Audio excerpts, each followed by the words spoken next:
zeste d'infos, loisirs. Des idées de séries ou de films à voir ou à revoir, c'est tout de suite dans un zeste d'infos sur Sensation avec Franck David et Thomas Flécher.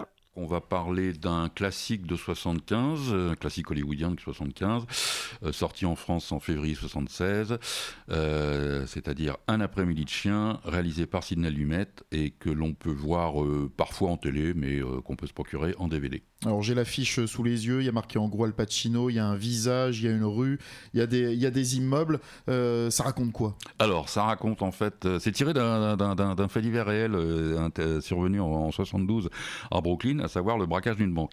C'est un braquage de banque qui va tourner au foirage total dans le sens où les deux intervenants, les deux braqueurs braquent la banque mais après que l'argent du coffre ait déjà été transféré. Donc le braquage tourne à la prise d'otage, version syndrome de Stockholm, à savoir que la majorité des employés sont des femmes et elles finissent par prendre fait et cause pour les deux braqueurs. Ça tourne aussi à la prise d'otage dans le sens où la police va boucler le quartier. Et donc des négociations vont être entamées. Alors négociations qui vont être assez entre guillemets étranges dans le sens où au départ le but du braquage était de récolter de l'argent pour que le compagnon d'un des braqueurs puisse se faire opérer échanger de sexe. Voilà, échanger de sexe. Voilà. Alors côté comédien, je le disais, il y a Al Pacino dans ce film. Il y a qui d'autre ? Alors, il y a Pacino, comme tu le dis, qui sort du Parrain 1 et 2, qui sort de Panic à Needle Park, de Serpico.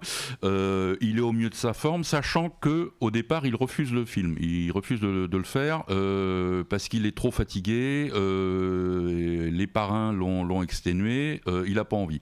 Sauf que quand il apprend que c'est Dustin Hoffman qui va tourner à sa place, il va revenir sur sa décision.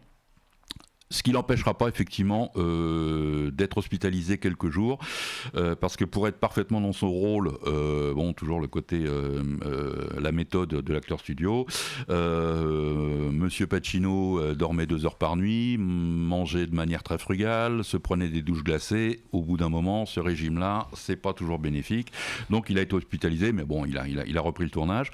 À côté de lui, on a un acteur qu'on connaît malheureusement pas beaucoup, mais qui aurait vraiment certainement fait une grande carrière, qui s'appelle John Cazale. Pacino et lui ont déjà tourné ensemble, puisqu'ils étaient dans Le Parrain, où tous les deux jouaient 2 des frères Corleone. Cazale, qu'on va retrouver plus tard, en 78, dans Voyage au bout de l'enfer. Et malheureusement, il va décéder peu de temps après, mais c'est certainement quelqu'un qui aurait fait une très très grande carrière. Malheureusement encore, Pacino, qui est quand même excellent dans Un après-midi de chien, va se faire rafler la statuette pour le